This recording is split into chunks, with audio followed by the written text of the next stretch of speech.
إن الحمد لله نحمده ونستعينه ونستغفره ونؤمن به ونتوكل عليه ونشهد أن لا إله إلا الله وحده لا شريك له ونشهد أن سيدنا وسندنا وحبيبنا وطبيب قلوبنا ومولانا محمد الذي أرسله الله إلى كافة الناس بشيرا ونذيرا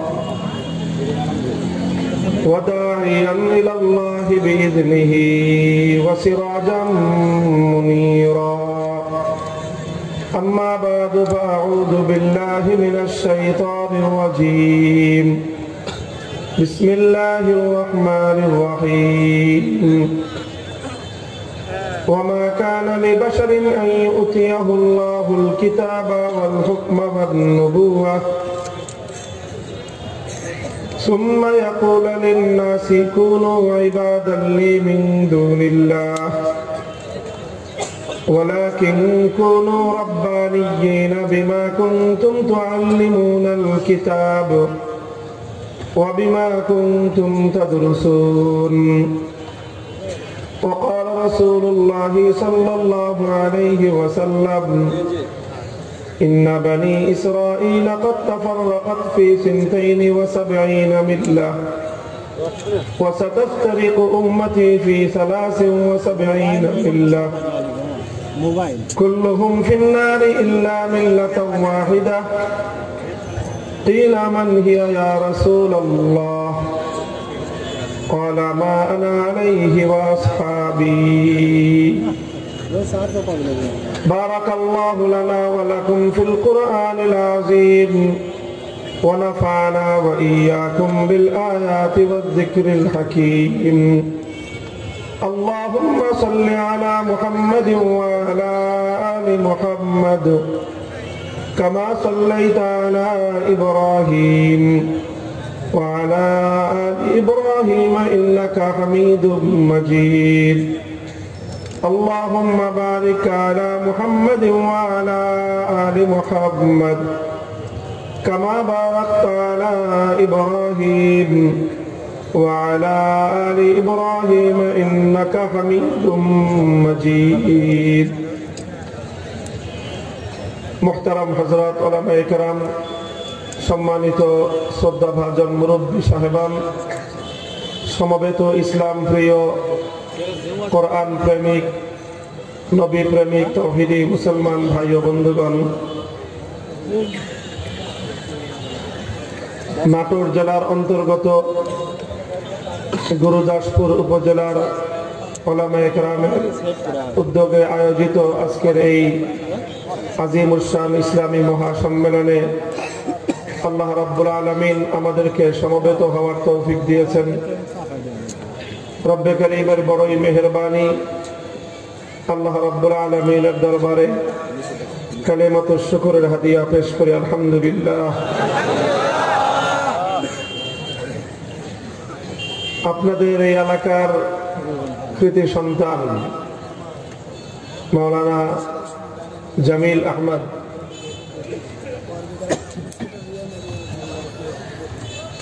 আমাদের একেবারে আমি যখন শিক্ষকতা শুরু করি তা আমাদের শিক্ষকতার প্রথম দিকের আমার কাছে ছাত্রত্ব গ্রহণ করেছে আমার ছাত্র বাপের যেরকম বড় সন্তানের প্রতি মমতা বেশি থাকে না এটা কিন্তু খেয়াল করবেন সন্তান তো অনেক হয় এক হলো একেবারে সবচেয়ে বড় যেই ছেলে থাকে সন্তান থাকে তার সাথে একটা ভিন্ন সম্পর্ক থাকে আর এক থাকে হলো সবচেয়ে ছোটটার সাথে বাপের সম্পর্ক থাকে বড় সন্তানের সাথে মায়ের সম্পর্ক থাকে ছোট সন্তানের সাথে তো যাই হোক আপনাদের এই অঞ্চলে ইতিপূর্বেও হয়তো এসেছি আবার দীর্ঘ বিরতির পর আমাদের জামিয়া রাহমানিয়া আরাবিয়ার একেবারে এক ঐতিহাসিক লগ্নের আমাদের প্রিয় ছাত্র মাওলানা জামিলের আমন্ত্রণে আবার আপনাদের মাঝে উপস্থিত হতে পেরে ভালো লাগছে। আল্লাহ রাব্বুল আলামিন আমাদের এই সম্পর্ককে, আমাদের পারস্পরিক এই দ্বীনের মোহাব্বতকে দুনিয়া এবং আখিরাতে আল্লাহ পাক নাজাতের জরিয়া করেন, কবুল করেন। মুহতারাম হাজিরিন, আমি আপনাদের সম্মুখে পবিত্র কোরআনে পাকের সূরা আলে ইমরানের ৭৯ নম্বর আয়াতখানা তেলাওয়াত করেছি এবং রাসূল আকরাম সাল্লাল্লাহু আলাইহি ওয়াসাল্লামের হাদিসের ভান্ডার থেকে একটি গুরুত্বপূর্ণ তাৎপর্যময় হাদিস, যেটি হাদিসের অনেক কিতাবের মধ্যেই বর্ণিত হয়েছে, সেই হাদিসটি আমি আপনাদের সম্মুখে পাঠ করেছি। আল্লাহর নবী বলেন, আমাদের পূর্বে বনি ইসরাইল ৭২ দলে ভাগ হয়েছিল, আর আমার এই উম্মত এটা ৭৩ দলে ভাগ হবে। কুল্লুহুম ফিন্নারি ইল্লা মিল্লাতান ওয়াহিদা। ৭৩ দলের মধ্যে এক দল বাদে বাকি সবগুলো ফিরকা, বাকি সবগুলো দল, তাদের পরিণাম হবে জাহান্নাম। শুধুমাত্র একটি দল, একটি ফিরকা, তারা হবে মুক্তিপ্রাপ্ত, হেদায়েত প্রাপ্ত, জান্নাতের পথের অনুসারী। উম্মতে মুহাম্মাদিয়া কত ভাগে বিভক্ত হবে? ৭৩ ভাগ। এই ৭৩ ভাগের মধ্যে ৭২ দলের পরিণাম কোথায়? কথা বুঝতেছেন? ৭৩ দলের মধ্যে ৭২ দলের পরিণাম জাহান্নাম। আর হেদায়েতের পথ, সরল এবং সঠিক পথের অনুসারী দল কয়টি? একটি মাত্র দল, একটি মাত্র জামাত, যারা সরল এবং সঠিক পথের অনুসারী। তো আমরা তো সকলেই আখেরি নবীর উম্মত। এখন আমরা কি ৭২ দলের দিকে যাব না এক দলে থাকব? আল্লাহ পাক রব্বুল আলামিন আমাদের সকলকে আল্লাহর পয়গম্বরের নির্দেশিত সেই মুক্তিপ্রাপ্ত একমাত্র দলের অন্তর্ভুক্ত হওয়ার তৌফিক দান করেন।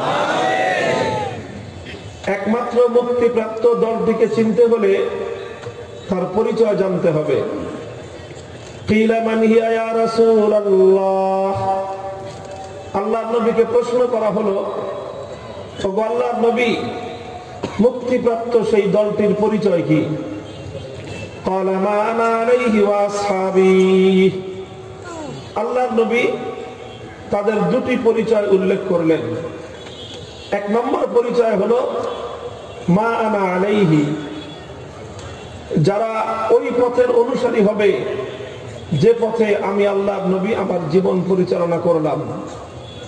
অর্থাৎ যারা আমার নবীর পথের পথিক হবে, নবীর পথের পথিক হবে, এটা হলো তাদের প্রথম পরিচয়।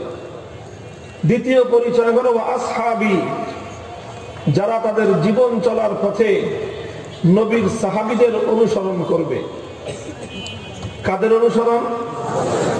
নবীর সাহাবায়ে কেরাম, সাহাবীদের অনুসরণ করবে।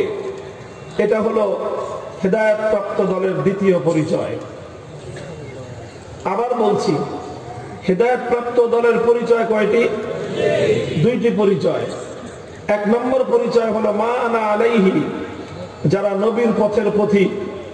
দুই নম্বর হলো যারা নবীর সাহাবায়ে কেরামের অনুসারী। এই হলো দুই পরিচয়। মুহতারাম হাজিরিন, নবীর পথের পথিক বলতে আমরা কি বুঝি?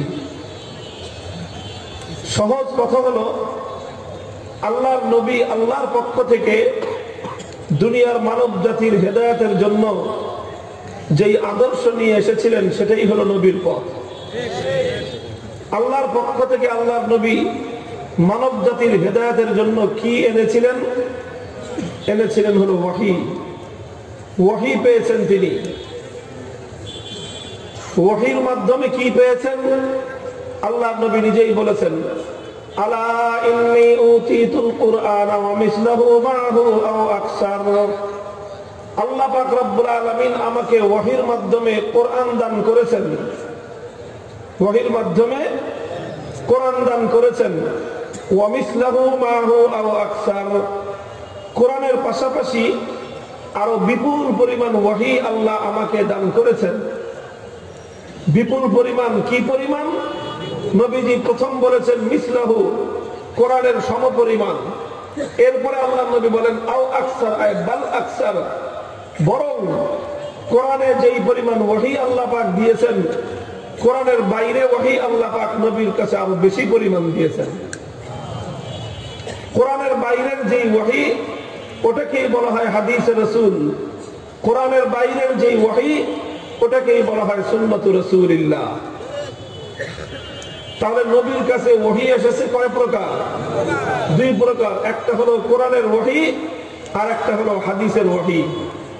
কোরআনের ওয়াহি আর হাদিসের ওয়াহি, এই দুই ওয়াহি আল্লাহর পক্ষ থেকে আল্লাহর নবী মানব জাতির হেদায়েতের জন্য নিয়ে এসেছেন, এবং তিনি বিদায় বেলা উম্মতের কাছে এই দুটো আমানত রেখে গেছেন।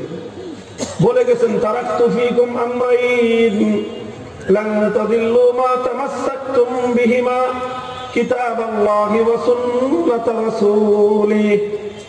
আল্লাহ পয়গম্বর বলেন আমি তোমাদের কাছে দুই জিনিস রেখে গেলাম। এক নম্বর হলো কিতাব আল্লাহ, আল্লাহর কিতাব। দুই নম্বর হলো আল্লাহর রাসূলের সুন্নাহ। মুহতারাম হাজিরিন, সার কথা হলো এই, আল্লাহর নবী আল্লাহর পক্ষ থেকে দুই ওয়াহি এনেছিলেন। একটা হলো কোরআনের ওয়াহি, আর একটা হলো হাদিসের ওয়াহি।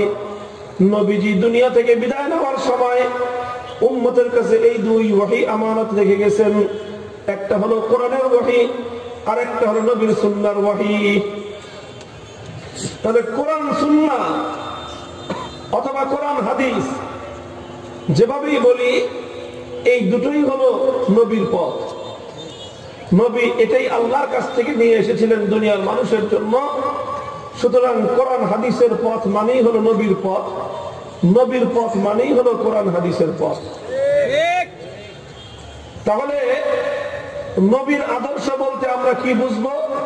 কোরআন হাদিসের আদর্শ। কথা বলেন। নবীর আদর্শ মানে, সবাই বলেন, নবীর আদর্শ মানে কোরআন হাদিসের আদর্শ মানে নবীর আদর্শ। যেটা নবীর আদর্শ সেটাই কোরআন হাদিসের আদর্শ, যেটা কোরআন হাদিসের আদর্শ সেটাই নবীজির আদর্শ। তাহলে এটা গেল একটা পরিচয়। হেদায়েত প্রাপ্ত দলের প্রথম পরিচয় হলো মা আনা আলাইহি। হেদায়েত প্রাপ্ত হবে তারা যারা নবীর আদর্শের অনুসারী হবে। নবীর আদর্শ মানে কোরআন হাদিসের আদর্শ। কথাটা মনে রাখতে হবে, ভুলে গেলে কিন্তু আলোচনা এলোমেলো হয়ে যাবে। মা আনা আলাইহি, আল্লাহর পয়গম্বর বললেন হেদায়েতের পথ হলো ওই পথ যেই পথের প্রথম পরিচয় হলো এটা আমি আল্লাহর পয়গম্বরের আদর্শের পথ। নবীর আদর্শ মানে কোরআন হাদিসের আদর্শ। এরপরে দ্বিতীয় পরিচয় আল্লাহ নবী বললেন ও আসহাবি, হেদায়েতের পথ হলো সেই পথ যেটা আমি নবীর সাহাবীদের পথ। তাহলে নবীজি হেদায়েতের জন্য কোরআন হাদিসের অনুসরণের পাশাপাশি সাহাবীদের অনুকরণ করার কথা বললেন। কাদের অনুকরণ? সাহাবীদের অনুকরণের কথা। এই দুটো মিলেই হলো হেদায়েতের পথের পরিচয়। হেদায়েত মানে হলো কোরআন হাদিসের পথ, হেদায়েতের মানে হলো সাহাবীদের পথ। এখন স্বাভাবিকভাবেই এখানে প্রশ্ন জাগতে পারে, যে কারো মনের মধ্যে প্রশ্নটা উত্থাপিত হতে পারে, হেদায়েতের জন্য কি কোরআন হাদিস যথেষ্ট নয়? কোরআন হাদিস থাকতে আবার সাহাবীদের অনুকরণ করার প্রয়োজনীয়তাটা কি? প্রশ্নটা বোঝা গেল? আমি আবার বলছি, প্রশ্নটা লক্ষ্য করে বুঝেন। আসওয়ালু নিসফুল ইলম। প্রশ্ন বুঝতে পারলে জবাব বোঝা অর্ধেক সহজ হয়ে যায়। প্রশ্ন হলো হেদায়েতের পথের কয় পরিচয়?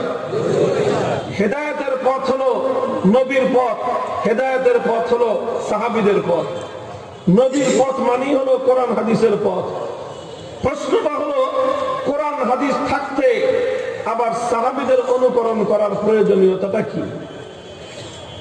মুহতারাম হাজিরিন, এই প্রশ্নের জবাব বুঝবার জন্য আগে কোরআন হাদিসের সাথে সাহাবীদের সম্পর্কটা কি, সাহাবায়ে কেরামের রিলেশনটা কি কোরআন হাদিসের সাথে, এটা একটু ছোট্ট দৃষ্টান্তের মাধ্যমে আমাদেরকে বুঝতে হবে। বন্ধুগণ, আমি আপনাদেরকে ছোট্ট একটা প্র্যাকটিক্যাল দৃষ্টান্ত সামনে আনি। আমাদের দেশে মিল, কলকারখানা, ফ্যাক্টরি এগুলো প্রতিষ্ঠিত হয়। এই সমস্ত মিল, কলকারখানা, ফ্যাক্টরিগুলো পরিচালনা করবার জন্য বড় বড় মেশিনারির প্রয়োজন হয়। অনেক সময় অনেক মিলে, অনেক কারখানায় অনেক দামি এবং অনেক হেভি ইঞ্জিন, মেশিন এগুলো বিদেশ থেকে আমদানি করতে হয়। অনেক মেশিন এমন আছে যেগুলোর দাম কোটি কোটি টাকা, শত কোটি টাকার ইঞ্জিন মেশিনও আছে। এরকম বহু মূল্যবান মেশিন এগুলো বাইরে থেকে সাধারণত আমদানি করে মিল, কারখানা, ফ্যাক্টরি পরিচালনা করা হয়। তো সাধারণত যদি অনেক মূল্যবান কোনো মেশিনারি এটা বাইরের কোনো কোম্পানি থেকে আমদানি করা হয়, তাহলে ওই কোম্পানি মেশিনটা শুধু এমনিতেই পাঠিয়ে দেয় না, বরং একটা মূল্যবান মেশিনের সঙ্গে দুটি জিনিস পাঠায়। কয় জিনিস? দুই জিনিস পাঠায়।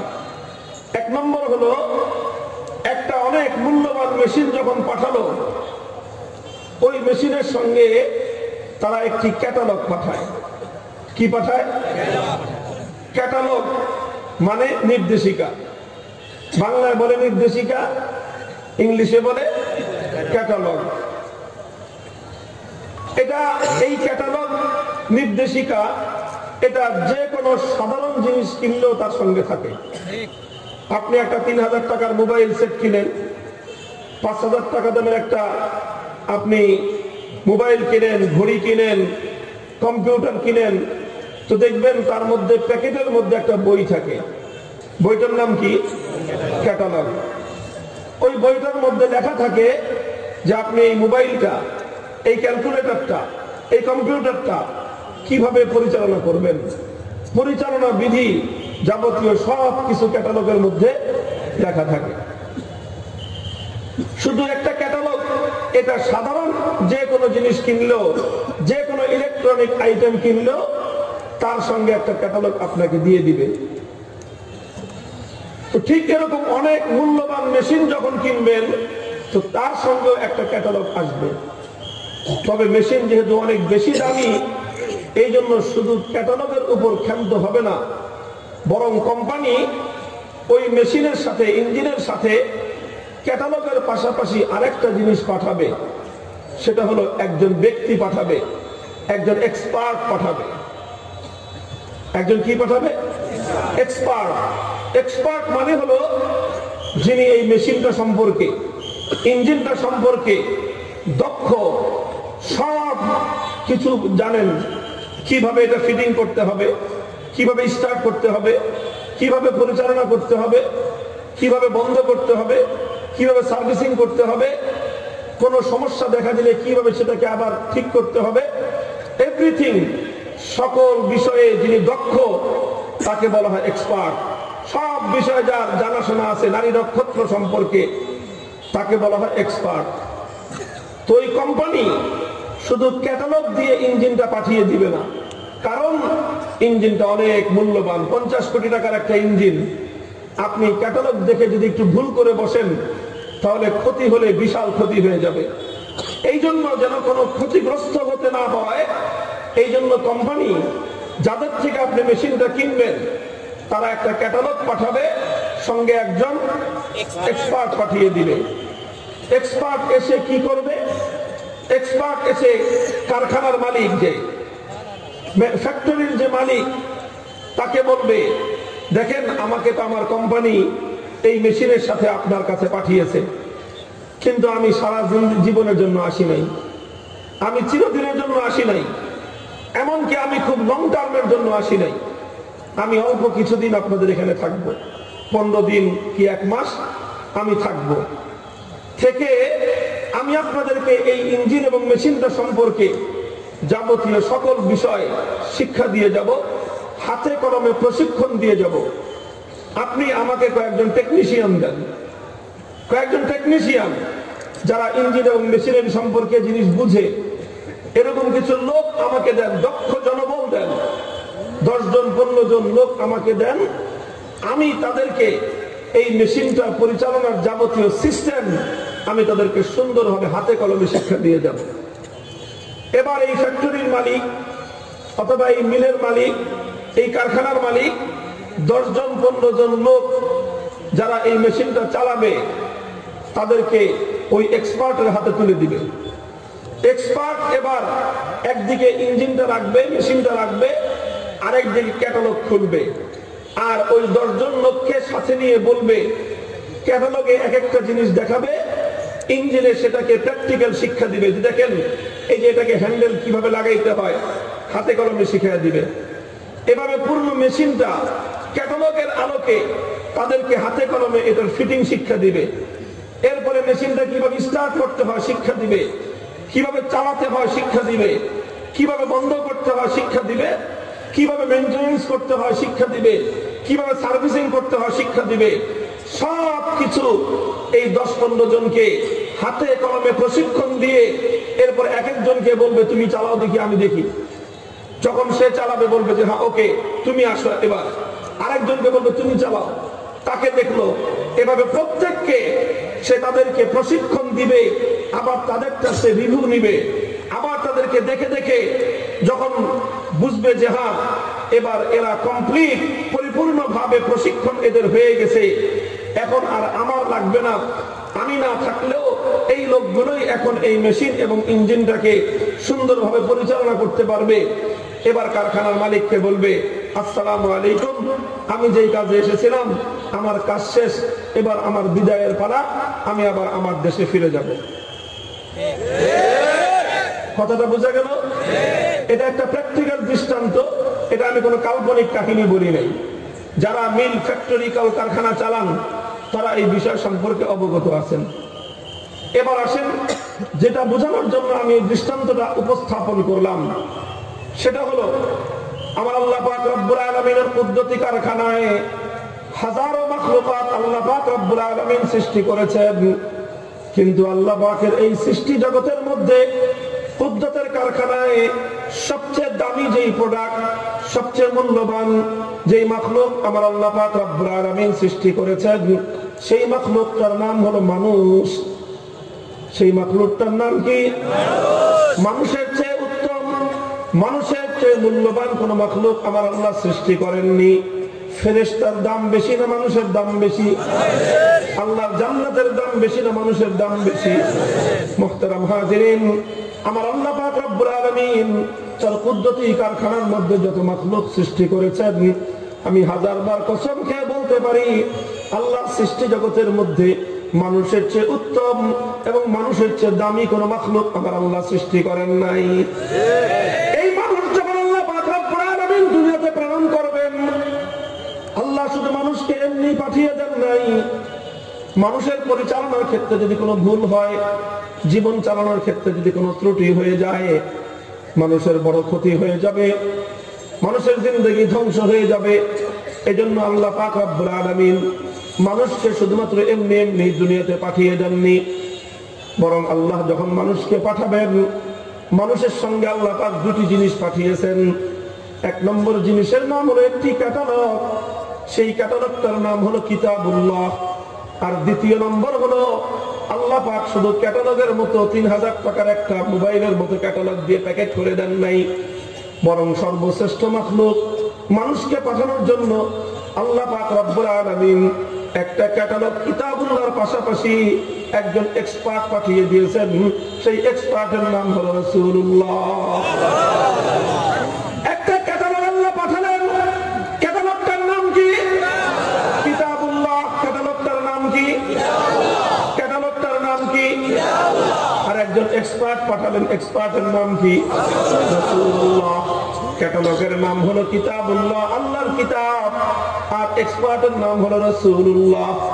রাসূলুল্লাহ ক্যাটালগ নিয়ে আসলেন, এসে দুনিয়ার মানুষকে বললেন, ও দুনিয়ার মানুষ, আমি তোমাদের মাঝে 1000 বছর থাকার জন্য আসি নাই, 100 বছর থাকার জন্য আসি নাই, আমি কিয়ামত পর্যন্ত থাকার জন্য আসিনি। আমি অল্প কিছুদিন তোমাদের মধ্যে থাকবো, আমি অল্প কয়েকদিন তোমাদের মধ্যে থেকে আমি তোমাদেরকে মানব জীবন পরিচালনার পদ্ধতি শিখিয়ে দিব। সুতরাং আমি থাকতে থাকতে তোমরা আমার কাছ থেকে হাতে কলমে মানুষের জীবন পরিচালনা করবার পদ্ধতিগুলো শিখে রাখো। আল্লাহর পয়গম্বর বললেন, তাআল্লামুল কুরআন ওয়া আল্লিমুন নাস, তাআল্লামুল ফারাইজ ওয়া আল্লিমুহুন নাস, ফাইন্নী মাকবুজ। ও দুনিয়ার মানুষ, তোমরা আমার কাছ থেকে তোমাদের জীবন চলার পদ্ধতিগুলো শিখে রাখো। তোমাদের জীবনে আল্লাহর যত বিধিবিধান রয়েছে, সমস্ত বিধিবিধানগুলো কিভাবে পালন করতে হয় সব আমার কাছ থেকে শিখে রাখো। কারণ আমি কিন্তু তোমাদের মধ্যে বেশি দিন থাকবো না, 100 বছর থাকবো না, 50 বছর থাকবো না, 40 বছর থাকবো না, 30 বছর থাকবো না, 25 বছর থাকবো না, অল্প কিছুদিন থাকবো। এই কথা বলে আল্লাহর পয়গম্বর তার সামনে কিছু মানুষকে তিনি ডেকে নিলেন আর বললেন, আসো আমি তোমাদেরকে হাতে কলমে মানব জীবন পরিচালনা করবার পদ্ধতিগুলো তোমাদেরকে আমি প্র্যাকটিক্যাল প্রশিক্ষণ দিয়ে দেই। প্রশিক্ষণ দিলেন আল্লাহর পয়গম্বর। প্রশিক্ষণ যাদেরকে দিলেন, নবীর কাছ থেকে সরাসরি যারা মানব জীবন পরিচালনার পদ্ধতি শিক্ষা গ্রহণ করলেন, সেই টেকনিশিয়ানের জামাতকে বলা হয় সাহাবায়ে কেরাম। যারা আল্লাহর নবীর কাছ থেকে সরাসরি হাতে কলমে দ্বীন শিখলেন, তাদেরকেই বলা হয় সাহাবীদের জামাত। যারা নবীর কাছ থেকে সরাসরি কোরআন শিখলেন, তাদেরকেই বলা হয় সাহাবী। যারা নবীদের কাছ থেকে সরাসরি আল্লাহর বিধান শিখলেন, তাদেরকেই বলা হয় সাহাবী। যারা নবীর কাছ থেকে জীবনের প্রতিটি বিষয় হাতে কলমে শিক্ষা গ্রহণ করলেন, প্র্যাকটিক্যাল শিখলেন, প্রশিক্ষণ গ্রহণ করলেন, তাদেরকেই বলা হয় সাহাবায়ে কেরামের জামাত। মুহতারাম হাজিরিন, তাহলে এবার আসে মূল প্রশ্নের জবাব দেব এই দৃষ্টান্তের মাধ্যমে। আমি প্রশ্ন ছিল, কোরআন হাদিস থাকতে সাহাবীদের অনুকরণ করার দরকারটা কি? কোরআন হাদিস থাকতে আবার সাহাবীদের অনুকরণ করার দরকার কি, প্রয়োজন কি? বন্ধুগণ, কোরআন হাদিসের সঙ্গে সাহাবীদের সম্পর্ক কি আগে আমাকে আপনাকে সেটা বুঝতে হবে। কোরআন হাদিসের সঙ্গে সাহাবীদের সম্পর্ক হলো, ওই যে এক্সপার্ট এসে টেকনিশিয়ানদেরকে ইঞ্জিনের পরিচালনা পদ্ধতি শিখিয়ে দিল, সেটা কি ক্যাটালগের ভিতরে না ক্যাটালগের বাইরে? ক্যাটালগে যা আছে সেটাই তিনি শিখিয়েছেন। এখন যারা তার কাছ থেকে শিখলো, তারা যখন ইঞ্জিনটা চালাবে, নতুন কোন সিস্টেমে চালাবে না এক্সপার্ট যেভাবে শিখিয়ে গেছে সেভাবে চালাবে? তাহলে এক্সপার্টের কাছ থেকে যারা শিখলো, তাদের শিক্ষাটা এক্সপার্টের শিক্ষা ক্যাটালগের শিক্ষার বাইরে না ভিতরে? মুহতারাম হাজিরিন, সাহাবায়ে কেরামের অনুসরণ, সাহাবায়ে কেরামের জীবন পদ্ধতি, সাহাবায়ে কেরামের জীবন যাপন, সাহাবায়ে কেরামের আদর্শ, আল্লাহর বিধান, আল্লাহর ক্যাটালগ, কিতাবুল্লাহ, এক্সপার্ট আল্লাহর রাসূলের আদর্শের বাইরে নয়, বরং সাহাবায়ে কেরামের আদর্শ কোরআন এবং হাদিসের আদর্শের ভিতরেই। আরো সুনির্দিষ্টভাবে যদি আমি বলি, তাহলে আমাকে কথা বলতে হবে, কোরআন এবং হাদিসের মধ্যে আল্লাহর দ্বীন এবং হেদায়েতের থিওরিগুলো বর্ণনা করা হয়েছে। লক্ষ্য করে শুনেন, কোরআন এবং হাদিসের মধ্যে হেদায়েতের থিওরিগুলো বর্ণনা করা হয়েছে। 100 লক্ষ সাহাবায়ে কেরামের জিন্দেগিতে হেদায়েতের প্র্যাকটিক্যাল নমুনা বর্ণনা করা হয়েছে। আবার বলছি, কোরআন হাদিসের মধ্যে হেদায়েতের থিওরিগুলো বর্ণনা করা হয়েছে। আর 100 লক্ষ সাহাবায়ে কেরামের জিন্দেগিতে হেদায়েতের প্র্যাকটিক্যাল নমুনা পাওয়া যায়। তাহলে সাহাবীদের সঙ্গে কোরআন হাদিসের সম্পর্ক হলো কোরআন হাদিস হেদায়েতের থিওরি, সাহাবীদের জিন্দেগি হেদায়েতের প্র্যাকটিস। থিওরি আর প্র্যাকটিসের সঙ্গে কি সম্পর্ক? থিওরি আর প্র্যাকটিসের আরো বাস্তব একটা দৃষ্টান্ত আমি আপনাদের সামনে উপস্থাপন করি। আশা করি এর দ্বারা আপনারা প্রকৃত বিষয়টা আরো গভীরভাবে উপলব্ধি করতে পারবেন। আমাদের দেশের যে সমস্ত শিক্ষা অতি বাস্তবধর্মী যে শিক্ষাগুলো আছে, সেই শিক্ষাগুলো শুধুমাত্র কিতাব পড়ায়, বই পড়ায়, শুধুমাত্র আপনার থিওরিক্যাল শিক্ষার মাধ্যমে সেই শিক্ষাগুলো শেষ হয় না, বরং এটার প্র্যাকটিক্যাল শিক্ষার প্রয়োজন হয়। যেমন ধরেন মেডিকেল সায়েন্স, ডাক্তারি বিদ্যার সাধারণ যে কোর্স আমাদের দেশে প্রচলিত, ওয়ার্ল্ড ওয়াইড সারা দুনিয়াতেই প্রচলিত, সেই কোর্সটাকে বলা হয় এমবিবিএস। এমবিবিএস কোর্স যখন একজন ডাক্তার করেন 5 বছর লাগে। 5 বছরে এমবিবিএস কোর্স কমপ্লিট করলে সে ডাক্তার হয়। কিন্তু শুধুমাত্র 5 বছরের এমবিবিএস কোর্স কমপ্লিট করে ফাইনাল পরীক্ষায় পাশ করলেই পৃথিবীর কোন মেডিকেল থেকে তাকে এমবিবিএস এর সার্টিফিকেট দিবে না। তাকে বলবে তোমাকে আরো 1 বছর কিংবা 2 বছর ইন্টার্নি করতে হবে। কি করতে হয়? এটাকে বলা হয় ইন্টার্নি। ইন্টার্নি মানে কি? ইন্টার্নি মানে হলো 5 বছর পর্যন্ত বইয়ের মধ্যে, 5 বছর পর্যন্ত বিভিন্ন শীটের মধ্যে, 5 বছর পর্যন্ত বিভিন্ন বইপত্রের মধ্যে যেই জ্ঞানগুলো তুমি থিওরিক্যাল ভাবে অর্জন করেছো, এবার সেই জ্ঞানগুলো 1 বছর 2 বছর পর্যন্ত বিভিন্ন রোগীর উপর প্র্যাকটিক্যালি তোমাকে ট্রেনিং নিতে হবে, প্রশিক্ষণ নিতে হবে। তুমি যেটা এতদিন পর্যন্ত বইয়ের পাতায় পড়েছো, এখন সেটা তোমাকে বাস্তব রোগীর গায়ে প্রশিক্ষণে তোমাকে বাস্তবভাবে একজন রোগীর উপর প্রয়োগ করতে হবে। এই 1 বছর যে ইন্টার্নি করলো, ইন্টার্নি যদি যথাযথ কমপ্লিট হয়, এবার তাকে মেডিকেল বিশ্ববিদ্যালয়ের পক্ষ থেকে, মেডিকেল কলেজের পক্ষ থেকে তাকে এমবিবিএস এর সার্টিফিকেট দেওয়া হবে। আমি আপনাদের কাছে জিজ্ঞাসা করতে চাই, 5 বছর বইপত্র পড়লো আর 1 বছর প্র্যাকটিক্যাল করলো। প্র্যাকটিক্যাল কি করলো? যেটা প্র্যাকটিক্যাল করলো সেটাকে বইয়ের ভিতরে আসে না নাই?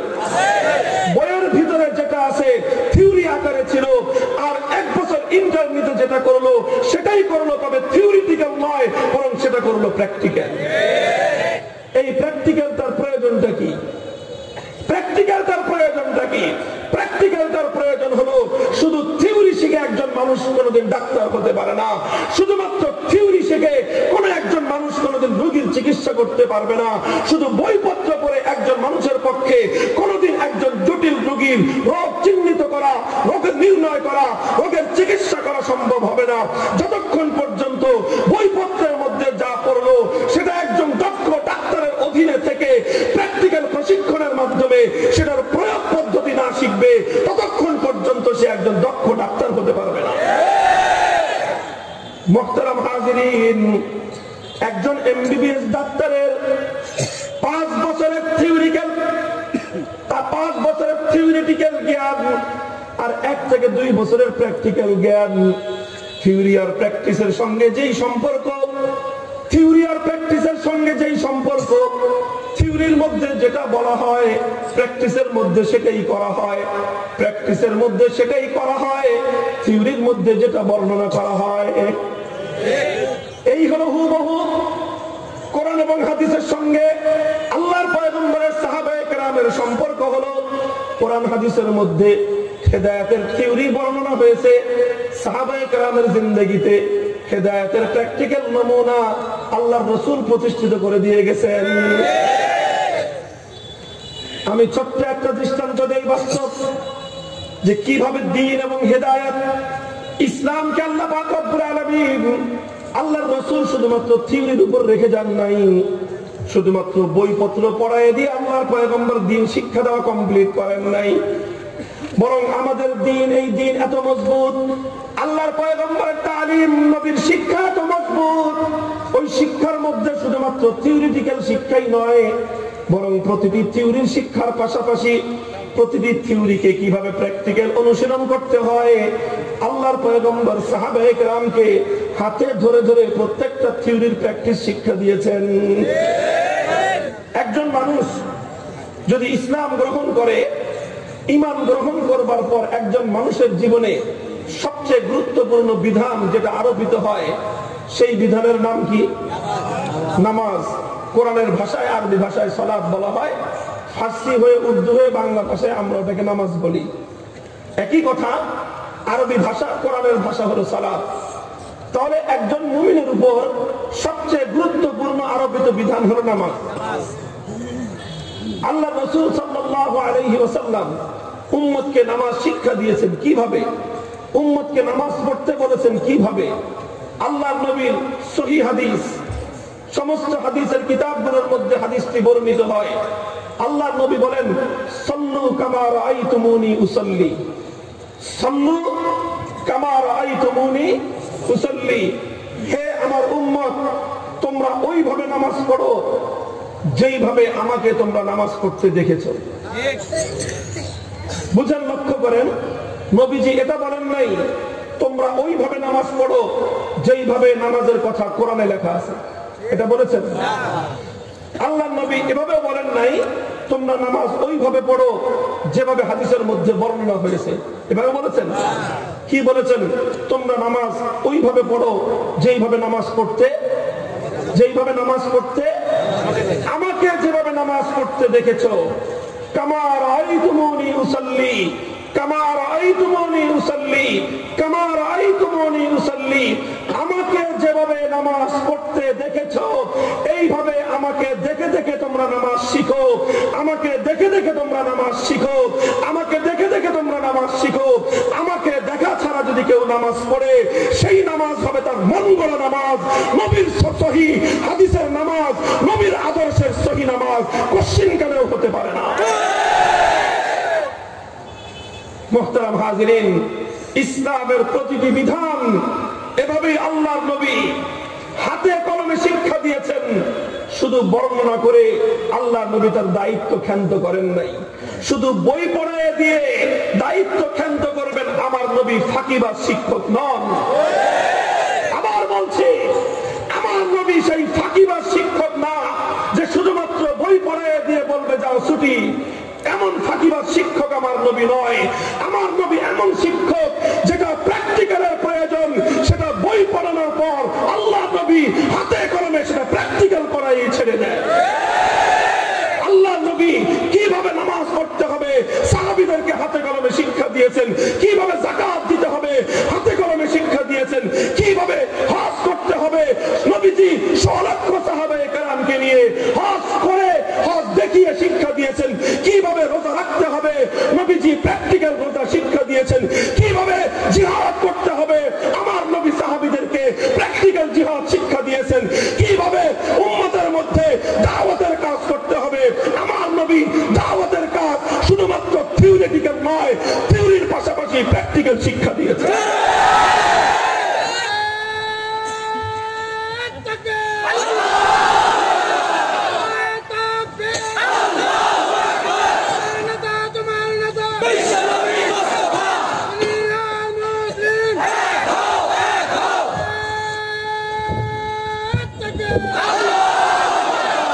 মুহতারাম হাজিরিন, জান কোরবান করে দেয়, আসো উম্মত আসো।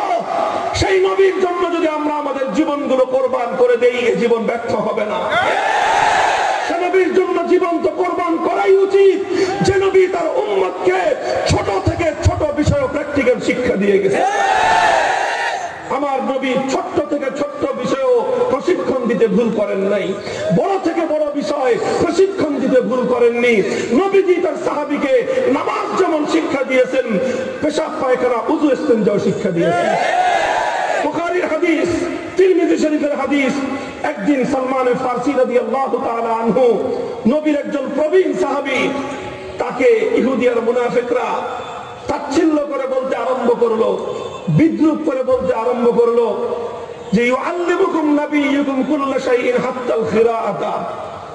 তোমাদের কিরকম এক নবী, সবকিছু শিখাইতে হয়, তোমাদের নবী হাগামুতাও শিখায় তোমাদেরকে। বিদ্রুপ করলো। সালমান ফারসি বলেন, আজাল আজাল, হ্যাঁ আমাদের নবী এমন এক নবী যেই নবীর শিক্ষা থেকে নামাজ যেমন বাদ পড়ে নাই, যেই নবীর শিক্ষা থেকে রোজা হজ যাকাত যেমন বাদ পড়ে নাই, যেই নবীর শিক্ষা থেকে জিহাদ এবং দাওয়াত যেমন বাদ পড়ে নাই, যেই নবীর শিক্ষা থেকে অর্থনীতি শিক্ষানীতি বাদ পড়ে নাই, যেই নবীর শিক্ষা থেকে সমাজনীতি রাষ্ট্রনীতি বাদ পড়ে নাই, যেই নবীর শিক্ষা থেকে রাজনীতি আন্তর্জাতিক শিক্ষা বাদ পড়ে নাই, আমার নবীর শিক্ষা এত গভীর এবং এত বিস্তৃত শিক্ষা। আমার নবীর শিক্ষা থেকে উযু গোসল বাদ পড়ে নাই, আমার নবীর শিক্ষা থেকে ইস্তেঞ্জা পেশাব পায়খানা শিক্ষাও বাদ পড়ে নাই। আমরা সেই নবীর উম্মত, আমরা আমরা সেই ধর্মের অনুসারী। আমাদের নবী আমাদেরকে বলেছেন, যখন তোমরা ইস্তেনজায় যাবে তখন তোমরা ইস্তেনজা এমন ভাবে করবে, তোমরা এমন ভাবে ইস্তেনজা করবে যেন তোমাদের সতর ঢেকে থাকে, এমন ভাবে ইস্তেনজা করবে যেন ইস্তেনজা করবার পর পেশাব পায়খানার ছিটা তোমাদের গায়ের মধ্যে, কাপড়ের মধ্যে লেগে না থাকে। কমপক্ষে 3টি পাথরের দ্বারা তোমরা ইস্তেনজা করবে, কমপক্ষে 3 পাথরের দ্বারা ইস্তেনজা করবে। আমার নবী আমাদেরকে এভাবেই ছোট থেকে ছোট বিষয় শিখিয়েছেন, বড় থেকে বড় বিষয়ও শিখিয়েছেন। এই নবীর শিক্ষা এতটাই প্র্যাকটিক্যাল। মুহতারাম হাজিরিন, মূল প্রশ্ন ছিল কোরআন হাদিস থাকতে সাহাবীদের অনুকরণ করার দরকারটা কি? তাহলে এতক্ষণের বিস্তারিত আলোচনার মাধ্যমে সাহাবীদের অনুকরণের দরকারটা কি, এই প্রশ্নের জবাব দেওয়ার জন্য আমি যেই কথাটা আপনাদের সামনে উপস্থাপন করার চেষ্টা করলাম সেটা হলো আসলে কোরআন, সাহাবায়ে কেরামের জিন্দেগি, সাহাবীদের জীবন, এটা কোরআন হাদিসের বাইরের কিছু নয়। বরং যেটা কোরআন হাদিসের মধ্যে বর্ণনা করা হয়েছে সেটাই সাহাবীদের জিন্দেগিতে বাস্তবায়িত হয়েছে। কোরআন হাদিসের মধ্যে দ্বীন, ইসলাম এবং হেদায়েতের থিওরি বর্ণনা হয়। দ্বীন, ইসলাম আর হেদায়েতের প্র্যাকটিক্যাল নমুনা সাহাবায়ে কেরামের জিন্দেগিতে পাওয়া যায়। এরপরও কারো সংশয় থাকতে পারে, হুজুর একই তো কথা হলো, তাহলে কোরআন হাদিস তো আছে, থিওরি হোক, এরপরে সাহাবায়ে কেরামের প্রয়োজনীয়তাটা আল্লাহর নবী এভাবে কেন বললেন? তার মূল রহস্য হলো সাহাবায়ে কেরামের জিন্দেগির মাধ্যমে, তাদের প্র্যাকটিক্যাল এক একটা আমলের মাধ্যমে, সাহাবীদের প্র্যাকটিক্যাল এক একটা তাদের কর্মকাণ্ডের মাধ্যমে কোরআন এবং হাদিসের প্রতিটি বিষয় এত চমৎকার ভাবে উম্মতের কাছে প্রকাশিত হয়ে গেছে, বিভ্রান্তির কোনো আর সুযোগ নেই। যদি প্র্যাকটিক্যাল নমুনা না থাকতো তাহলে শুধুমাত্র থিওরি দিয়ে অনেক সময় মানুষ সঠিক গন্তব্য পর্যন্ত পৌঁছতে পারে না। আমি একটা ডিজিটাল দৃষ্টান্ত দিই। কি দৃষ্টান্ত? যুগটা হলো কি এখন? ডিজিটাল যুগ। আর যুগের মানুষ হলে এখন ডিজিটাল মানুষ। এজন্য কোরআন হাদিসের বিষয়টা বুঝাবার জন্য একটা ডিজিটাল দৃষ্টান্ত দিই। এখন তো আমাদের হাতে হাতে যেই মোবাইল সেট গুলো, এগুলোকে বলা হয় স্মার্ট মোবাইল ফোন। কথা ঠিক? অ্যান্ড্রয়েড একটা আপনার প্রোগ্রাম আছে, সেই প্রোগ্রাম যে মোবাইলে থাকে এটাকে স্মার্ট মোবাইল ফোন বলা হয়। স্মার্ট মোবাইল ফোনের মধ্যে ইন্টারনেট কানেকশন আছে, আছে না নাই? এখন তো আমাদের দেশে 4G ইন্টারনেট চলছে। প্রত্যেকটা সিমের মধ্যে, সিম কার্ডের মধ্যে সরকারিভাবে ইন্টারনেট 4G সেবা সরবরাহ করা হয়েছে। এই যে আমাদের মোবাইল ফোনগুলোর মধ্যে ইন্টারনেট 4G সংযোগ সমৃদ্ধ এই মোবাইল ফোনগুলোর মধ্যে অনেকগুলো অ্যাপস আছে, আছে না নাই? এর মধ্যে একটা অ্যাপ থাকবে Google map. Google map. Google ম্যাপের কাজটা কি? গুগল ম্যাপের কাজ হলো আপনি কোন একটা অ্যাড্রেস জানেন কিন্তু রাস্তা চিনেন না। যেমন ধরেন আপনি এখান থেকে যাবেন হলো রাজশাহী অথবা নাটোর শহরে, কোন রাস্তা দিয়ে যেতে হবে এটা আপনার জানা নাই, রাস্তা চিনেন না।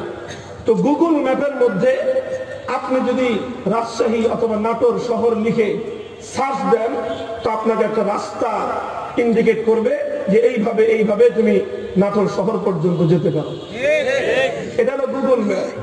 আমরা তো সারা বাংলাদেশ ঘুরি, আমাদের এই গুগল ম্যাপটা প্রতিদিন ব্যবহার করতে হয়। এই যে গত 2 দিন ধরে আমি আপনাদের এই বিস্তীর্ণ এলাকায় সফর করতেছি। গত পরশুদিন এসেছি চুয়াডাঙ্গা, গতকালকে চুয়াডাঙ্গা থেকে এসেছিলাম পাবনা, আবার পাবনা থেকে গিয়েছি মেহেরপুর, মেহেরপুর থেকে আজকে আবার এসেছি আপনাদের এখানে নাটোরে, আবার এখান থেকে যাব বগুড়ায়। এই যে দীর্ঘ পথ যে আমরা চলতেছি, রাস্তায় রাস্তায় কি আমাদের জন্য মানুষ দাঁড়ায় আছে রাস্তা দেখানোর জন্য? আমরা কিভাবে পথ চলি? সহজ ডিজিটাল গুগল ম্যাপ সেট করে দেই, বাস গুগল ম্যাপ আমাদেরকে রাস্তা দেখায়। গুগল ম্যাপ দিয়ে রাস্তা চলি ঠিক, কিন্তু মাঝে মাঝে গুগল ম্যাপে একটা সমস্যা হয়। সমস্যাটা হলো গুগল ম্যাপে রাস্তা দেখায় যখনই আমরা কোনো শহরের ভিতরে, কোন জনপদের ভিতরে কোনো একটা সুনির্দিষ্ট একটা অ্যাড্রেসে আমরা পৌঁছতে চাই, সেই অ্যাড্রেসটা লিখে হয়তো সার্চ দিলাম, একটা রাস্তা দেখা দিল। ওই রাস্তা দিয়ে কত দূর পর্যন্ত যাওয়ার পরে দেখি ওই রাস্তা কাটা। রাস্তা কি? রাস্তা কাটা, পুরো রাস্তায় কাজ চলতেছে। এখন তো পড়ছি বিপদে। ওখান থেকে তো মাহফিল থেকে ফোন করতেছে, হুজুরা কত দূর? গুগল ম্যাপে দেখে আর 5 মিনিট যেতে লাগতো, কিন্তু এখন যেখানে গিয়ে দেখি রাস্তা কাটা। এখন তো বলি যে ভাই আমি যে রাস্তা দিয়ে আসলাম রাস্তা তো বন্ধ, এখন তো এই রাস্তা দিয়ে আমি যেতে পারতেছি না। তো এই জন্য আমরা কি করি, আমরা এই জন্য আগে থেকেই বলে দেই যে ভাই হোন্ডা দিয়ে একজন রাহবার পাঠায় দিবেন। হোন্ডা দিয়ে একজন মেইন রোড থেকে যে হোন্ডা আমাদেরকে রাস্তা দেখায় দেখায় আনবে। গুগল ম্যাপও আমাদের হাতে থাকে, আবার একজন রাহবারও আমাদের হাতে থাকে। আমরা দুটাকে একটার সাথে আরেকটাকে মিলাই। রাহবার যদি গুগল ম্যাপ থেকে এদিক ওদিক চলে যায়, আমরা ডাক দিয়ে বলি এই মিয়া গুগল ম্যাপ তো বামে দেখাচ্ছে, তুমি ডান দিকে যাচ্ছ কেন? তখন তারা বলে যে হুজুর ডান দিক দিয়ে রাস্তাটা জাম বেশি। এই জন্য গুগল ম্যাপে যদিও ওখান থেকে দেখায় সংক্ষেপে, কিন্তু ওদিক দিয়ে তাড়াতাড়ি যাওয়া যাবে না, এদিক দিয়ে গেলে তাড়াতাড়ি যাওয়া যাবে। তখন আমরা গুগল ম্যাপ বাদ দিয়ে ওই রাহবারের অনুসরণ করে অল্প সময় গন্তব্য পর্যন্ত পৌঁছে যাই। কথাটা পরিষ্কার? আমি যখন আবার রাত 12টার সময় একদিকে রওনা করব, তখন তো আমাকে কে রাহবারি করবে? অনেক সময় অপরিচিত রাহবারের পিছনেও চলতে হয়। অপরিচিত রাহবার তখন আবার বুকের মধ্যে ধুক ধুক করে, এই বেটাকে আসলে রাহবার না আবার এই বেটা হোন্ডা দিয়ে রাস্তা দেখে জঙ্গলের ভিতরে নিয়ে আবার ঠেক দিবে। তখন কি করি, গুগল ম্যাপ সামনে রাখি, রাহবারকে অনুসরণ করি। যদি দেখি যে রাহবার বেটা বেশি ডানে বামে করতেছে, তখন রাহবারের অনুসরণ করি না, তখন দাঁড়ায় আরেকজনের অপেক্ষা করি যে আরেকজনকে জিজ্ঞেস করি রাস্তা ঠিক আছে কিনা। এই দৃষ্টান্তটা দিয়ে আপনাদেরকে আমি একটা প্র্যাকটিক্যাল বিষয় বোঝানোর চেষ্টা করতেছি। সেটা হলো, আমি যদি আমার সঠিক গন্তব্য পর্যন্ত পৌঁছতে চাই, আমার কাছে দুটি জিনিসের মধ্যস্থতার প্রয়োজন হয়। একটি হলো একটা ম্যাপের প্রয়োজন হয়, সঙ্গে সঙ্গে আরেকজন প্র্যাকটিক্যাল রাহবারের প্রয়োজন হয়। যদি দুটো একসঙ্গে থাকে, একটা ম্যাপ আছে আমার হাতে, আরেকজন প্র্যাকটিক্যাল রাহবার আছে, তাহলে অতি স্বল্প সময়ে আমি নির্ভুল ভাবে অতি অল্প সময় অতি দ্রুত গতিতে গন্তব্য পর্যন্ত পৌঁছতে পারবো। আমার কাছে শুধু ম্যাপ আছে, রাহবার নাই, যে কোনো জায়গায় গিয়ে আমি রাস্তার মধ্যে পেঁচিয়ে ফেলতে পারি, আমি রাস্তার গন্তব্য ভুল করতে পারি। অথবা শুধু রাহবার আছে কিন্তু আমার কাছে ম্যাপ নাই, তাহলে এই রাহবার আমাকে নিয়ে জঙ্গলের মধ্যে নিয়ে ঠেক দিতে পারে। এই জন্য রাহবার ভুল না নির্ভুল ওটা পরীক্ষা করবার জন্য ম্যাপ থাকে, আর ম্যাপে আমি যেতে গিয়ে যাচ্ছি সেটা ভুল না নির্ভুল সেটা বলার জন্য রাহবার থাকে। রাহবার আর ম্যাপ যখন উভয়টা থাকে, তখনই আমি সঠিকভাবে গন্তব্য পর্যন্ত স্বল্প সময়ের ব্যবধানে পৌঁছতে পারি। মুহতারাম হাজিরিন, আমার তোমার গন্তব্য হলো খোদার জান্নাত। দুনিয়ার মানব জাতির গন্তব্য হলো খোদার জান্নাত। দুনিয়ার মানব জাতির জিন্দেগির গন্তব্য হলো হেদায়েতের পথ ধরে জান্নাত পর্যন্ত পৌঁছা। জান্নাত পর্যন্ত পৌঁছার ম্যাপ হলো কোরআন হাদিস। আবার বলছি, জান্নাত পর্যন্ত পৌঁছার ম্যাপ হলো কোরআন হাদিস। জান্নাত পর্যন্ত পৌঁছার প্র্যাকটিক্যাল রাহবার হলো সাহাবায়ে কেরাম। তোমার হাতে যদি এক হাতে ম্যাপ থাকে আর এক হাতে সাহাবায়ে কেরামের প্র্যাকটিক্যাল রাহবারি থাকে, তুমি স্বল্প সময়ে নির্ভুলভাবে গন্তব্য পর্যন্ত পৌঁছতে পারবে। আর যদি তোমার হাতে শুধু কোরআন হাদিসের ম্যাপ আছে, সাহাবায়ে কেরামের প্র্যাকটিক্যাল রাহবারি নাই, তাহলে তুমি যে কোনো জায়গায় গিয়ে বিভ্রান্তির শিকার হয়ে, ভুল বুঝে কোরআন হাদিসের ভুল ব্যাখ্যার শিকার হয়ে জান্নাতের পথ থেকে বিচ্যুত হয়ে জাহান্নামের পথে ধাবিত হতে পারে। এই জন্য আল্লাহর নবী চান না তার কোন উম্মত এভাবে রাস্তার মধ্যে ঘুরপাক খাক। আল্লাহর পয়গম্বর চান না তার কোন উম্মত রাস্তার মধ্যে গিয়ে চক্কর খাক। আল্লাহর নবী চেয়েছেন, আল্লাহ চেয়েছেন তার বান্দা, আল্লাহর নবী চেয়েছেন তার উম্মত যেন ম্যাপ থেকে চলতে পারে, সঙ্গে যেন প্র্যাকটিক্যাল রাহবার থাকে। এই ম্যাপ আর রাহবার মিলে স্বল্প সময়ের ব্যবধানে নির্ভুল ভাবে তাকে তার গন্তব্য জান্নাত পর্যন্ত পৌঁছে দিবে। মুহতারাম হাজিরিন, দৃষ্টান্তের মাধ্যমে প্র্যাকটিক্যাল বিষয় বুঝাবার চেষ্টা করলাম। আমার সাধ্যে যতটুকু ছিল আল্লাহ পাক আপনাদেরকে বুঝবার তৌফিক দান করেন।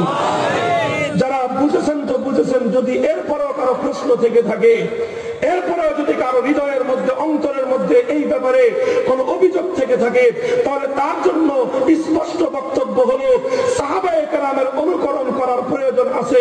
এই কথাটা আমি বলেছি না আল্লাহর নবী বলেছেন? আবার প্রশ্ন শুনেন, কোরআন হাদিস থাকার পরেও সাহাবায়ে কেরামের আদর্শের অনুকরণ করার দরকার, এই কথাটা কোন মোল্লা মৌলবী, কোন আলেম হুজুর, কোন ইমাম মুয়াজ্জিন বলেছেন না স্বয়ং আল্লাহর নবী বলেছেন?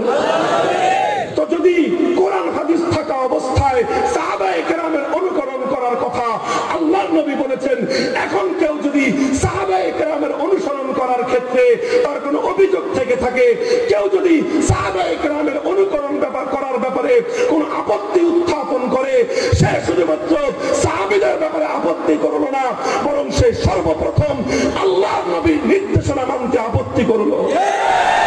সে শুধুমাত্র সাহাবায়ে কেরামের দুশমন নয়, বরং সে প্রথমে হলো আল্লাহর নবীর দুশমন।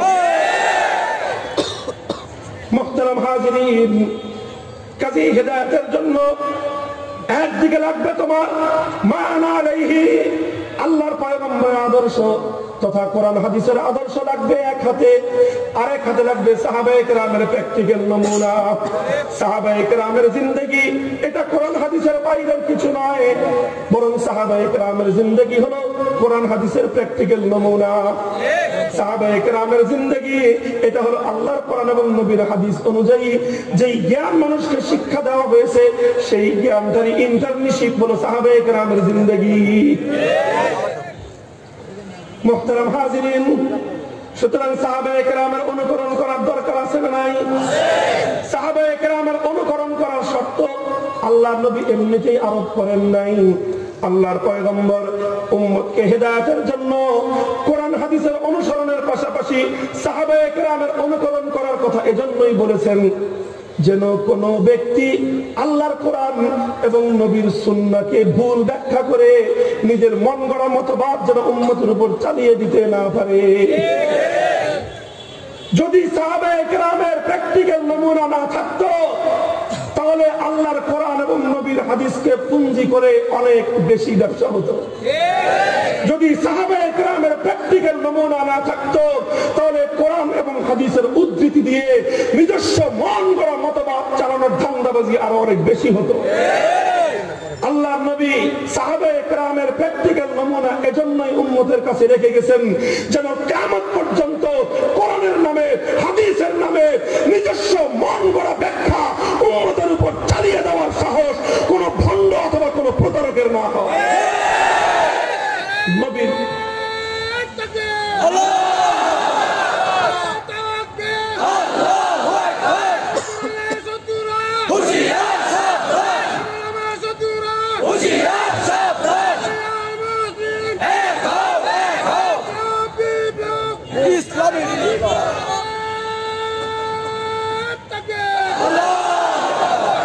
মুহতারাম হাজিরিন, এজন্য আল্লাহর নবী বলে গেছেন, মা আনা আলাইহি ওয়া আসহাবি, কোরআন হাদিস থাকবে তোমার কাছে, কিন্তু কোরআন হাদিস তোমার সঙ্গে প্র্যাকটিক্যাল কথা বলবে না।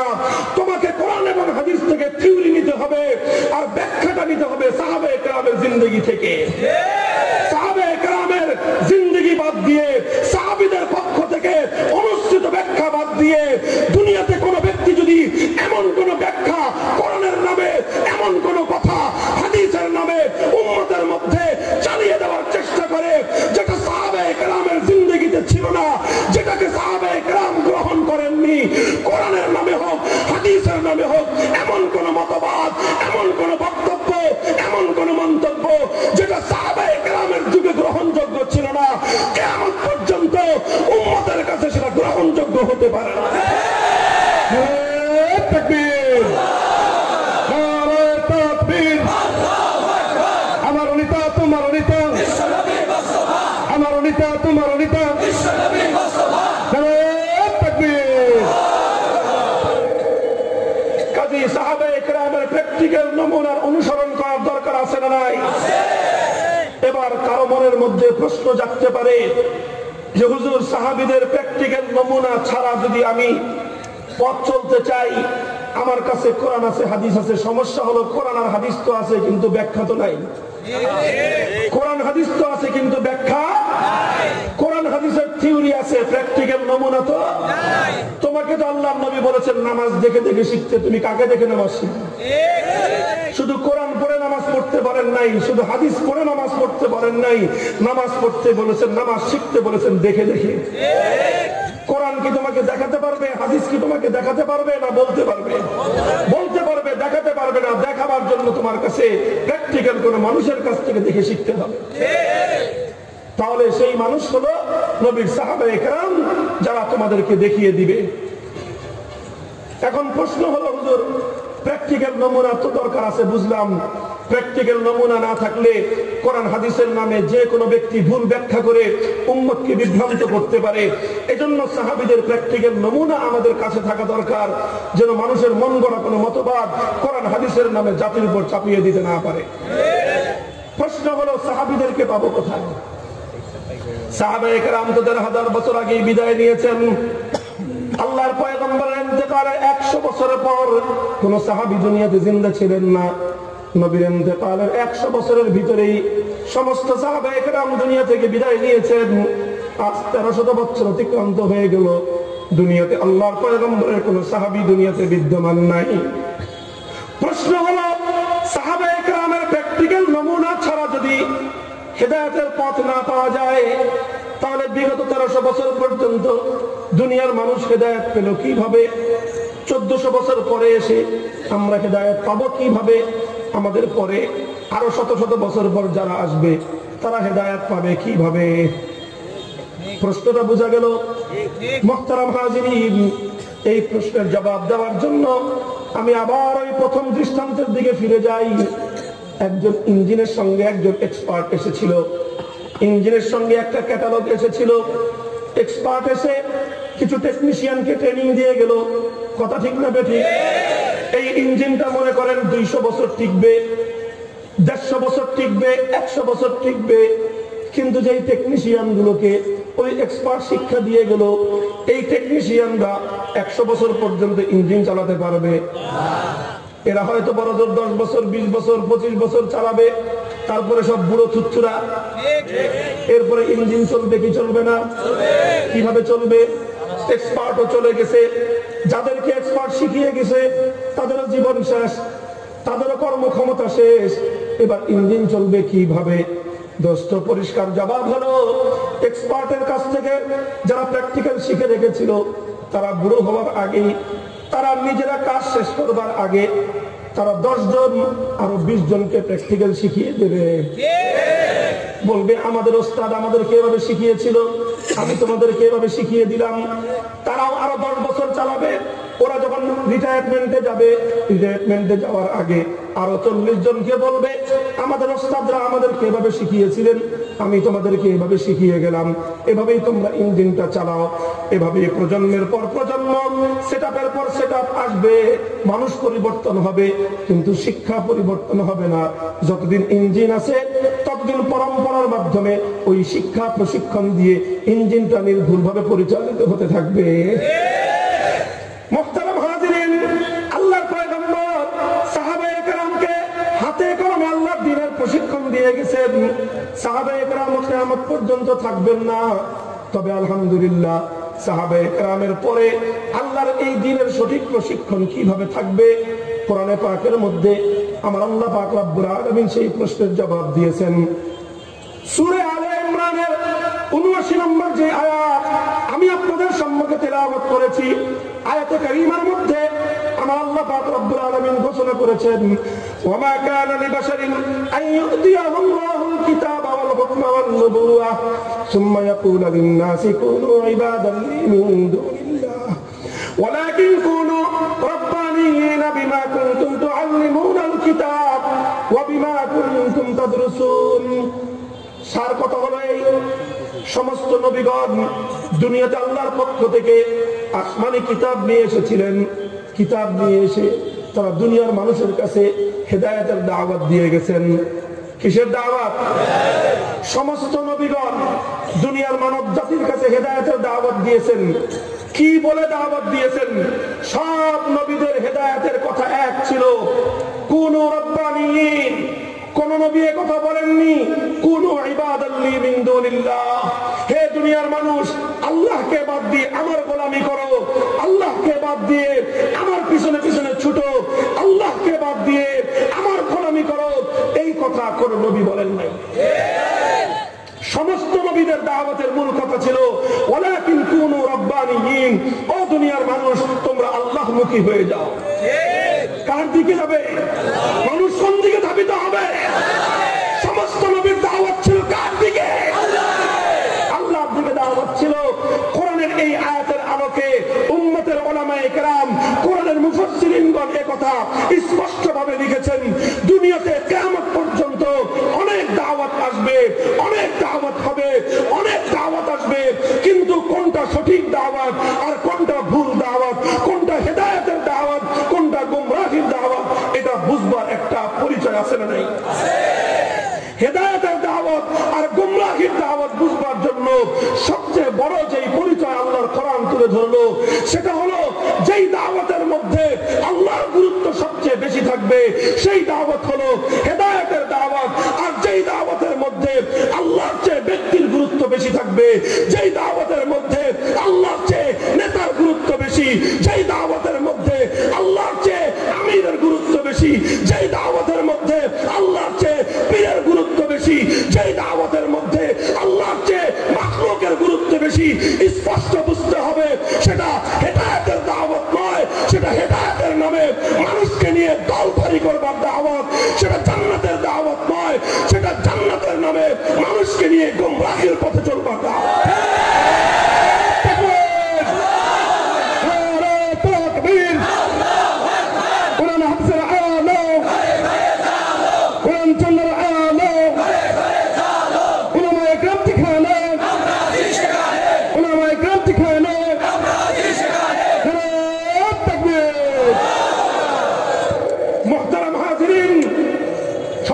নবীগণ বলেছেন কুনু রাব্বানিয়িন, ও দুনিয়ার মানুষ আল্লাহর দিকে ধাবিত হও, তোমাদের আমার গোলামি করার দরকার নাই, গোলামি করো কার? আল্লাহ পর্যন্ত পৌঁছার দাওয়াত দিয়েছেন, আল্লাহ পর্যন্ত পৌঁছার আহ্বান জানিয়েছেন। কিভাবে আল্লাহ পর্যন্ত মানুষ পৌঁছতে পারে? পয়গম্বরগণ সেই রাস্তা বলে দিয়েছেন, বিমা কুনতুম তুআল্লিমুনাল কিতাব ওয়া বিমা কুনতুম তাদরুসুন। আল্লাহর পয়গম্বররা বলেছেন, ও দুনিয়ার মানুষ তোমরা যদি দাওয়াতের মাধ্যমে আল্লাহ পর্যন্ত পৌঁছতে চাও, তাহলে তোমার দাওয়াত দুই জিনিসের উপর বুনিয়াদ থাকতে হবে। দাওয়াতের বুনিয়াদ কয় জিনিসের উপর থাকতে হবে? কোরআনে পাকের সূরা আলে ইমরানের ৭৯ নম্বর আয়াত বলছে সহি দাওয়াতের বুনিয়াদ হবে কয় জিনিসের উপর? দুই জিনিসের উপর। এক নম্বর জিনিস হলো বিমা কুনতুম তুআল্লিমুনাল কিতাব, এই বিসাবাবি তালিমিল কিতাব, হেদায়েত তুমি পাবে তবে তালিম কিতাবের মাধ্যমে। অর্থাৎ সহি দাওয়াত সেই দাওয়াত যেই দাওয়াতের প্রথম বুনিয়াদ হবে ইলম। আল্লাহর কোরআন বলছে দাওয়াতের বুনিয়াদ হলো ইলমের উপর, দাওয়াতের বুনিয়াদ হলো ইলমের উপর, দাওয়াতের বুনিয়াদ হলো কোরআন সুন্নাহর ইলমের উপর। কাজেই ইলমের সঙ্গে দাওয়াতের সম্পর্ক কি হবে? ইলমের সঙ্গে দাওয়াতের সম্পর্ক হবে বন্ধুত্বের সম্পর্ক, ইলমের সঙ্গে দাওয়াতের সম্পর্ক হবে হৃদ্যতার সম্পর্ক, ইলমের সঙ্গে দাওয়াতের সম্পর্ক হবে ঘনিষ্ঠতার সম্পর্ক। কোথাও যদি দেখা যায় কোন দাওয়াতের সম্পর্ক ইলমের সঙ্গে বৈরিতার সম্পর্ক, কোন দায়ীকে যদি দেখা যায় সে দাওয়াতের পথে চলে ইলমওয়ালা আলেমদের বিরোধিতা করে, যেই দায়ীর সম্পর্ক আলেমদের সঙ্গে বৈরিতার, যেই দাওয়াতের সম্পর্ক ইলমের সঙ্গে বৈরিতার সম্পর্ক, শত্রুতার সম্পর্ক, সেটা নবীওয়ালা দাওয়াত নয়, সেটা নবীওয়ালা দাওয়াতের নামে গুমরাহির দাওয়াত। বিসাবাবি তালিমিল কিতাব, আল্লাহর কোরআন বলছে দাওয়াত এটা হলো একটা গাছের মতো, আর ইলম এটা হলো শিকড়ের মতো। গাছ ততদিন সজীব থাকে যতদিন শিকড়ের সঙ্গে সম্পর্ক থাকে। গাছের সম্পর্ক শিকড় থেকে আলাদা হয়ে গেলে সেই গাছ অল্প কয়েক মুহূর্ত বেঁচে থাকতে পারে, দীর্ঘ সময় সেই গাছ বেঁচে থাকতে পারে না। যেই দাওয়াতের সম্পর্ক ইলমের সঙ্গে থাকবে না, সেই দাওয়াত কয়েকদিন লাফালাফি করতে পারবে। যেই দায়ীদের সম্পর্ক আহলে ইলমদের সঙ্গে ভালো হবে না, সেই দায়ীরা কয়েকদিন শুধুমাত্র শোডাউন করতে পারবে। ইলমের সম্পর্ক ছাড়া কোনো দাওয়াত চলতে পারে না। শেকড় ছাড়া গাছ যেমন বাঁচতে পারে না, ইলম ছাড়া দাওয়াতও হিদায়াতের পথে থাকতে পারে না।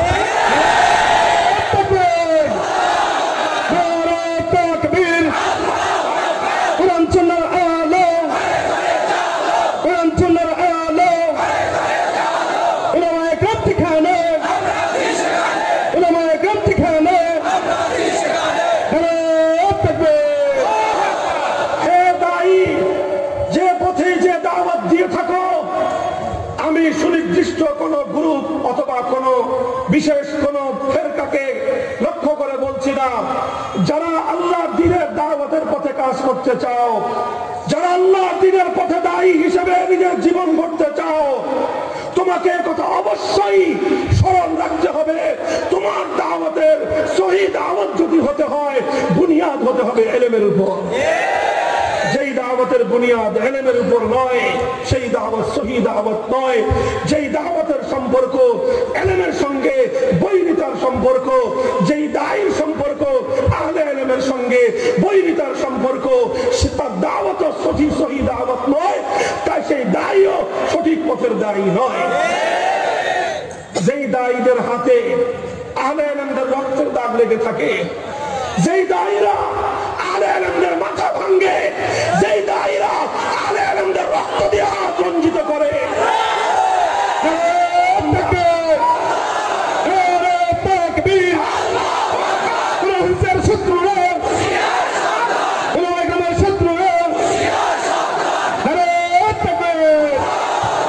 আমি তোমাদেরকে খুব আপন ভেবে তোমাদের প্রতি হৃদয়ের আবেগ নিয়ে ভালোবাসা কল্যাণকামিতার দৃষ্টি থেকে বলছি, দায়ীর হাত যেদিন আহলে ইলমের রক্তে রঞ্জিত হবে, তার অর্থ হলো গাছ নিজের সম্পর্ক শেকড় থেকে বিচ্ছিন্ন করে নিল। কোন গাছ যদি শেকড় থেকে বিচ্ছিন্ন হয়ে যায়, সেই গাছ কয়েকদিন পর্যন্ত দেখা যেতে পারে কই গাছ তো বেঁচেই আছে, গাছ তো বেঁচে আছে, না না, কয়েকদিনের ধোকার মধ্যে আছো। শেকড় থেকে বিচ্ছিন্ন হয়ে দীর্ঘমেয়াদে গাছ বেঁচে থাকতে পারে না। ইলম থেকে বিচ্ছিন্ন হয়ে সহি দাওয়াত দীর্ঘমেয়াদে জিন্দা থাকতে পারে। আল্লাহ কোরআন বলল, দাওয়াতের বুনিয়াদ হবে কোনটা? দাওয়াতের বুনিয়াদ হবে কি? বিমা কুনতুম তুআল্লিমুনাল কিতাব। 2 নম্বর প্রশ্ন হলো, 2 নম্বর বুনিয়াদ হলো দাওয়াতের, ওয়া বিমা কুনতুম তাদরুসুন। ইলম তো কত রকম আছে। প্রশ্ন হলো, হুজুর ইলম তো কত রকম আছে, ইলমের তো আবার অভাব নাই। কোনটা ইন্টারনেটের ইলম, কোনটা ফেসবুকের ইলম, কোনটা ইউটিউবের ইলম, কোনটা গুগলের ইলম, কোনটা উইকিপিডিয়ার ইলম, কোনটা কম্পিউটার স্ক্রিনের ইলম, কোনটা আবার ওই যে সিডির ইলম, কোনটা কিতাবের ইলম, কোনটা পত্র পত্রিকার ইলম। দুনিয়াতে ইলমের তো কোনো অভাব নাই। কত রকম ইলম আমাদের কাছে আসে। এখন আমরা কোন ইলমের উপর হুজুর নির্ভর করব? আল্লাহর কোরআন বলে দিয়েছে, তোমাকে ওই ইলমের উপর নির্ভর করতে হবে। ওয়া বিমা কুনতুম তাদরুসুন। তোমাকে একমাত্র ওই ইলমটাই আল্লাহ এবং তার রাসূলের নিকট নির্ভরযোগ্য। বাকিগুলো ইলমের পথ, কিন্তু নির্ভরযোগ্য পথ নয়। ভুলও হতে পারে, সঠিকও হতে পারে। আল্লাহ এবং তার রাসূলের নিকট ইলমের গ্রহণযোগ্য একমাত্র পথ হলো বিমা কুনতুম তাদরুসুন। যে ইলমটা দর্সের মাধ্যমে, যে ইলমটা দর্সের মাধ্যমে সিনা থেকে সিনায়, আল্লাহর নবীর থেকে সাহাবী, সাহাবী থেকে তাবেঈ, তাবেঈ থেকে তাবেঈ তাবেঈ, এভাবে পরম্পরায় 1000 বছর পর্যন্ত সিনা থেকে সিনায়, আলেম থেকে আলেম, আলেম থেকে আলেম, আজ পর্যন্ত যে ইলম টিকে আছে এবং কিয়ামত পর্যন্ত যে ইলম টিকে থাকবে, আল্লাহর কোরআনের দৃষ্টিতে, আল্লাহ পাকের ভাষায়, আল্লাহর পয়গম্বরদের তালিম অনুযায়ী একমাত্র সেই ইলমটাই হলো আল্লাহ এবং তার রাসূলের দৃষ্টিতে হেদায়েতের মাপকাঠি। কথাটার বেশি ব্যাখ্যা আমি করব না, শুধু দৃষ্টান্ত দিয়ে আপনাদেরকে কথাটা শেষ করতেছি। প্রশ্ন ছিল, প্রশ্নটা মনে আছে, হুজুর হেদায়েতের জন্য সাহাবীদের প্র্যাকটিক্যাল নমুনার দরকার আছে না নাই? প্রশ্ন হলো সাহাবী পাবো কোথায়? প্রশ্ন হলো সাহাবী পাবো কোথায়? সাহাবীরা তো 1300 বছর আগে দুনিয়া থেকে বিদায় নিছে, আমরা 1300 বছর পরে এসে সাহাবীদেরকে পাবো কোথায়? আমাদের পরে যারা আসবে তারা সাহাবীদেরকে পাবে কোথায়? তারা যদি সাহাবীদেরকে না পায় হেদায়েত পাবে কোথায়? প্রশ্নের জবাব হলো, ও দোস্ত, আল্লাহর রাসূলের কাছ থেকে সাহাবায়ে কেরাম আল্লাহর দ্বীনের প্রতিটি বিষয় যেভাবে প্র্যাকটিক্যাল শিখেছেন, শুধুমাত্র শুনে শুনে শিখেননি, দেখে দেখে শিখেছেন, শুধুমাত্র বর্ণনা পড়ে শিখেননি, তারা আল্লাহর দ্বীনকে নবীর কাছ থেকে প্র্যাকটিক্যাল ভাবে হাতে কলমে শিখেছেন। সেটাই হলো ইসলামের পূর্ণাঙ্গ শিক্ষা। একদিকে কোরআন হাদিসের থিওরি, আরেকদিকে নবীর কাছ থেকে প্র্যাকটিক্যাল প্রশিক্ষণ। এটাই হলো পূর্ণাঙ্গ ইসলামের শিক্ষা। সাহাবায়ে কেরাম দুনিয়া থেকে চলে গেছেন, তবে এমনিতেই চলে যাননি। 100 লক্ষ সাহাবী দুনিয়া থেকে বিদায় নেওয়ার আগেই লক্ষ লক্ষ তাবেঈদেরকে আল্লাহর কোরআন এবং নবীর হাদিসের ইলম শুধুমাত্র থিওরিটিক্যাল নয় বরং প্র্যাকটিক্যাল শিক্ষা দিয়ে দুনিয়া থেকে গেছেন। কাজী সাহাবীরা যখন চলে গেলেন, তাবেঈদের কাছে কোরআন এবং হাদিসের ইলম প্র্যাকটিক্যাল নমুনা সহ থাকলো কি থাকলো? তাবেঈরা চলে গেছেন, লক্ষ লক্ষ তাবেঈ কোটি কোটি তাবেঈদেরকে আল্লাহর দ্বীনের শিক্ষা থিওরিটিক্যাল এবং প্র্যাকটিক্যাল উভয় ভাবে তাদেরকে শিক্ষা দিয়ে গেছেন। তাবেঈরা চলে গেছে, আল্লাহর দ্বীনের পূর্ণাঙ্গ শিক্ষা থিওরিক্যাল এবং প্র্যাকটিক্যাল আছে না? তাবেঈরা চলে গেছেন, আইম্মে মুজতাহিদিনদেরকে তারা কোরআন হাদিসের ইলম থিওরিটিক্যাল ভাবে প্র্যাকটিক্যাল ভাবে উভয় ভাবে তাদের পরবর্তী প্রজন্মের কাছে তারা দিয়ে গেছেন।